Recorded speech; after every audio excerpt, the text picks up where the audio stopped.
नमन करता हूं उस मातृशक्ति को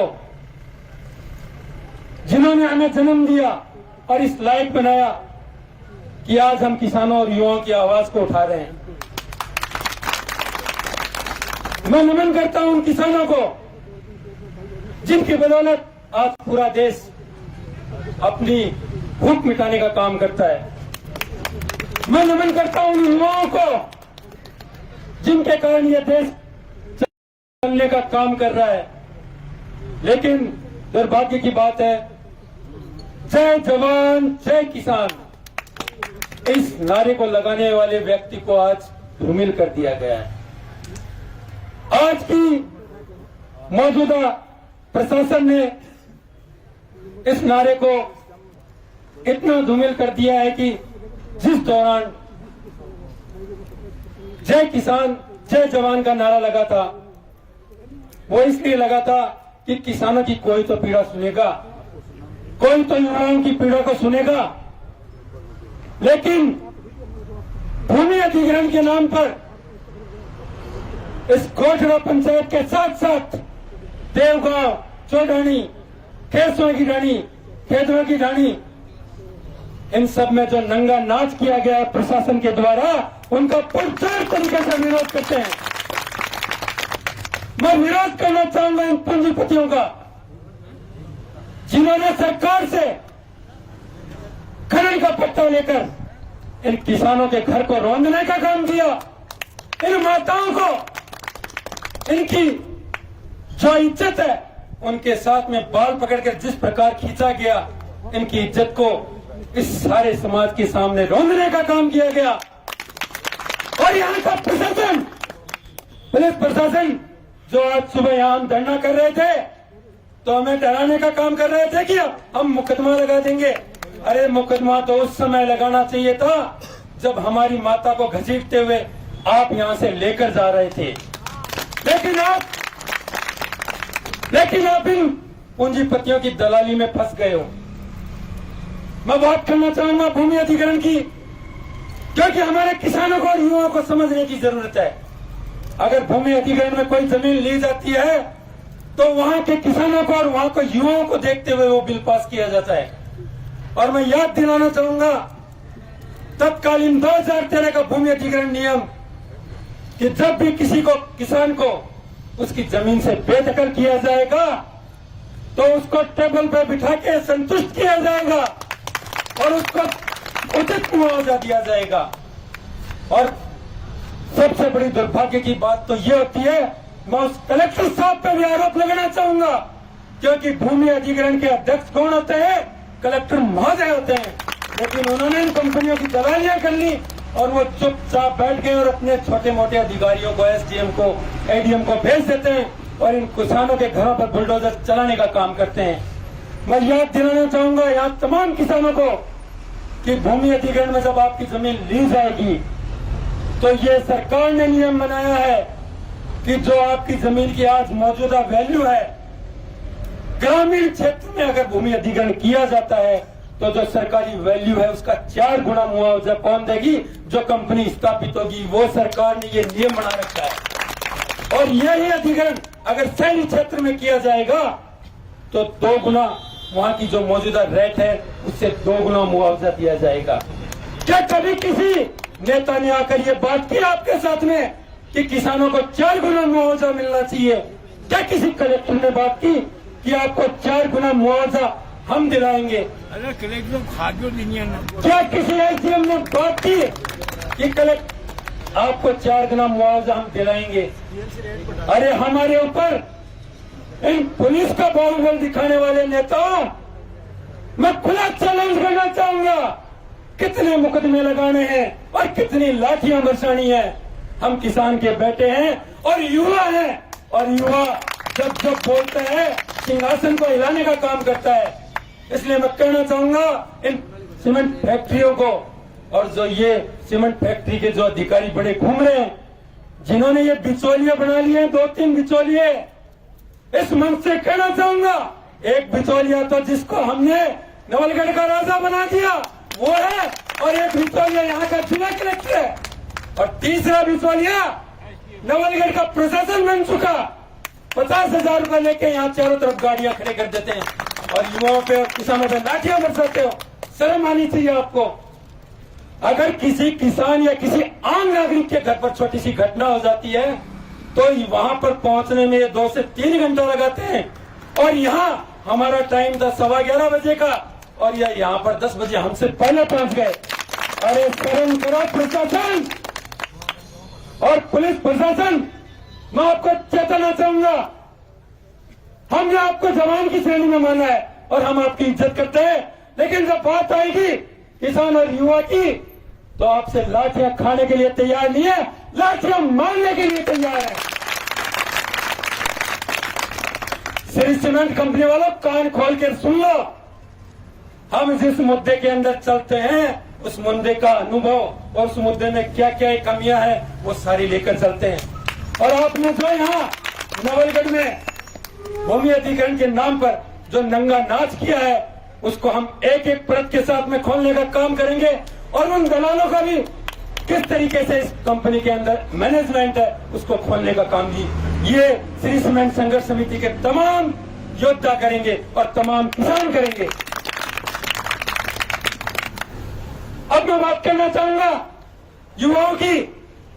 इसी श्री सीमेंट कंपनी के मैनिफेस्टो के अंदर आपने जब स्वीकृतियां ली थी तो 250 ऐसी पोस्ट थी जो यहाँ के लोगों को देनी थी।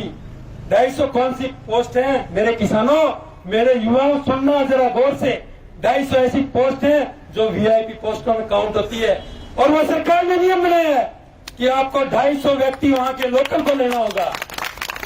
वो हमारा जनसेवक हमसे पूछता है कि आपको बड़ी सीटें चाहिए, मैं कहता हूं 250 सीटें आपको देनी पड़ेगी, ये हमारा अधिकार है। अगर आप उसको परिपूर्ण नहीं करते हो तो हम आपको कानूनी तौर पे भी आपसे लड़ेंगे और इस जाजम पर भी लड़ेंगे। और आप बात करते हैं युवाओं को रोजगार देने की। श्री सीमेंट कंपनी के अधिकारी मेरी बात सुन रहे होंगे। मैं कहना चाहूंगा तमाम मीडिया को कि आज उनसे सवाल करें, पूछे आपने कौन सी ऐसी लिस्ट जारी की है जो नवलगढ़ के तमाम विधानसभा के युवाओं के मोबाइल में एक व्यक्ति अपने घर पर बैठकर एक लिस्ट बनवाता है और पूरी नवलगढ़ के युवाओं को भेज देता है कि 661 लोग मैंने कहां लगा दिए श्री सीमेंट कंपनी में। और जब उसको चेकआउट किया जाता है तो 8 से 10 बंदे तो बेचारे 10 साल से नौकरियां कर रहे हैं उनमें। इससे बड़ी हट धर्मिता यहाँ के प्रशासन की क्या होगी जो खुद सरकारी नौकरी कर रहा है, वो एक तरफ श्री सीमेंट में काम कर रहा है। लेकिन ये कमजोरी हमारी रही है, हमने कभी भी उन चीजों पर वार नहीं किया जिससे हमें कुछ फायदा उसके, हमने एडजस्टमेंट की राजनीति सीखी। आज हमारी आवाज इसलिए नहीं कोई सुन रहा कि 14 साल के इस कार्यकाल में हमने परिवर्तन लाने का कभी दिमाग में सोचा ही नहीं। हमने सोचा आग तो गोठड़ा गांव में लग रही है, आग तो देव गांव में लग रही है, मेरे गांव तक तो आग कहां से पहुंचेगी। लेकिन मेरे किसान साथियों, युवा साथियों, ये जो आग लगी है वो आग हमारे गांव तक भी पहुंचेगी और पूरी नवलगढ़ विधानसभा तक पहुंचेगी। शर्म की बात है, यहाँ के तहसीलदार महोदय सुबह आते हैं यहाँ पर और क्या कहते हैं, ये जमीन है वो श्री सीमेंट वालों की है। और मैंने उनको कड़ा कड़ा जवाब दिया कि आपके पास में कोई ऐसा कागज है कि ये श्री सीमेंट की जगह है तो हम इसको छोड़ने के लिए तैयार हैं। लेकिन आपको अवगत कराना चाहूंगा, क्योंकि आपने हो सकता है किसानों को पागल समझ रखा है, युवाओं को पागल समझ रखा है, लेकिन आज का किसान और युवा जाग चुका है। और मैं आपको अवगत कराना चाहूंगा, ये प्लांट जो आपने स्वीकृत किया है तो उसके सामने ये जमीन आपको नियमों के तहत छोड़नी पड़ती है, क्योंकि जो 4 से 5,000 ट्रॉली आवागमन में यहाँ संचालित होंगे तो वो खड़े कहाँ होंगे, ये जगह उसके लिए आरक्षित की गई है। डराने का काम आप न करें, क्योंकि हम यहाँ पर जब ये छतरी लगा के बैठे हैं तो सारे सामान के साथ में बैठे हैं। और आपको कोई गलत फहमी हो तो लगा के हाथ दिखाओ किसी किसान को और लगा के हाथ दिखाओ किसी युवा को। और पुलिस प्रशासन सुन ले मेरी बात, आज वो माता यही बैठी है, अब पकड़ के दिखाओ कौन पकड़ के दिखा रहा है इस बात को। हम कानून हाथ में लेना नहीं चाहते, लेकिन अगर बात हमारे समाज पर और हमारे परिवार पर आएगी तो हम कानून को हाथ में लेने से भी हिचकिचाएंगे नहीं। अब मैं बात करना चाहूंगा इस श्री सीमेंट के पूरे कारनामे पर। श्री सीमेंट में 626 हेक्टेयर भूमि यहाँ पे भूमि अधिग्रहण के तहत ली गई और यहाँ के किसानों को मात्र 70,000 से इन्होंने प्रारंभ किया। उस पर भी हमारी जांच चालू है। 70,000 बीघा, क्या यहाँ की लोकल वैल्यूएशन 70,000 बीघा थी क्या? जब सीमेंट फैक्ट्रियां यहाँ लगी नहीं थी उस दौरान भी यहाँ की 4 से 5 लाख रुपया प्रति बीघा यहाँ की वैल्यूएशन थी और उस हिसाब से 4 गुना मुआवजा उस दौरान जब आपने अधिग्रहण लेके आए थे 20 लाख रुपए मुआवजा बनता था। आज तो मुआवजा वो 30 से 35 लाख रुपए का बनता है। अगर सरकारी नियमों की बात करें, हमारा विधायक जिसको जनता ने सेवक चुना डुमरा की एक सभा में कहता है कि मैंने किसानों को 25 लाख रुपए दिलाने का काम किया है। कोई एक किसान, पूरी नवलगढ़ विधानसभा से चैलेंज करता हूं, कोई एक किसान लाकर यहां खड़ा कर दे और वो कह दे कि मुझे 25 लाख रुपए बीघा से इस विधायक महोदय ने जमीन दिलाई है। अरे इतना बड़ा झूठा।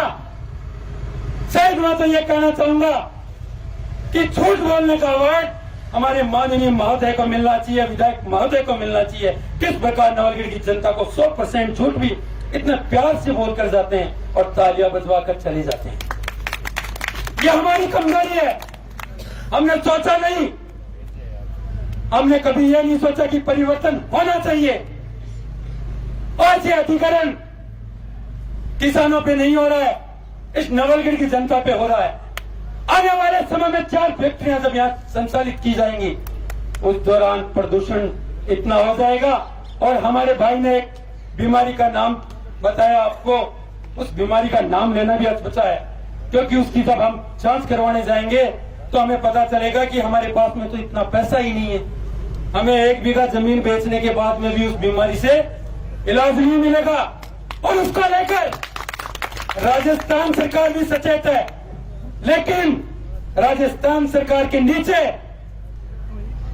ये केवल जब घोषणाएं करते हैं, जब ये आदेश करते हैं तो ये कंपनियों से दलाली करने का आदेश निकालते हैं। वहां के एसडीएम, वहां का कलेक्टर, वहां का विधायक, वहां का पुलिस प्रशासन इन कंपनियों के साथ में बैठकर दलाली का काम करता है और इनके साथ में ओवरलोड डंपरों का काम सुचारू रूप से किया जाता है। वो आपके सामने मुझे बताने की जरूरत नहीं है। बात करना चाहूंगा मैं सीएसआर फंड की। अरे सीएसआर फंड किसके लिए बनाया था? किसानों के लिए बनाया था, युवाओं के लिए बनाया था, गायों के लिए बनाया था, पशुओं के लिए बनाया था, हमारे वातावरण शुद्धिकरण के लिए बनाया था। लेकिन उस सीएसआर फंड को इन लोगों ने भी खुर्द-बुर्द कर दिया। अरे जमीन तो खाई और वो जो सरकारी पैसा था उसको भी खाने का काम इन लोगों ने किया। मैं आपसे अनुरोध करना चाहूंगा तमाम किसान बिरादरी से, आपको डरने की जरूरत नहीं है, आपको हिचकिचाने की जरूरत नहीं है, क्योंकि हम सब मिलकर इस लड़ाई को लड़ेंगे। कई वक्त तो मेरे पास में बहुत कुछ है, लेकिन हम आगे क्या कहेंगे यह भी विषय बनता है। इसलिए मैं मेरे शब्दों को यहीं पे विराम देना चाहूंगा और तमाम युवाओं से, किसानों से अनुरोध करना चाहूंगा, इस संघर्ष में अपना साथ बनाए रखें। और कौन कहता है कि सरकार झुकती नहीं? अरे ये सरकार क्या, श्री सीमेंट वाले भी झुकेंगे, लेकिन सब झुकेंगे जब हम एक जगह रहेंगे। जब हम एक मुट्ठी बंद करते हैं तब हमारी मुट्ठी में वजन होता है, और ये मुट्ठी खुल जाती है तो कुछ भी वजन नहीं रहता है। इसलिए मेरे साथियों, एक हो जाओ और पूरी विधानसभा में मैं इस प्रशासन को चेताना चाहूंगा, इस मंच के द्वारा, ये देवगांव गोटड़ा में नहीं, पूरी विधानसभा में ये मूवमेंट चलेगा और पूरे किसानों को, विधानसभा के किसानों को इसमें चाहे किरोड़ हो, बसावा हो, देवगांव हो, बारवा हो, बिरोड़ हो, पाय हो, कोलचा, कारी, चक्कर, भुगाला, सोचरी, ढानिया पंचायत, टोटल मुकनगढ़, नवलगढ़, पूरी विधानसभा में आपके इस कारनामे को उजागर करने का काम हम युवा करेंगे और किसानों को सचेत करने का काम करेंगे। इसी के साथ में यहाँ आए हुए तमाम किसानों को धन्यवाद, यहाँ आए हुए तमाम युवाओं को धन्यवाद। जय हिंद।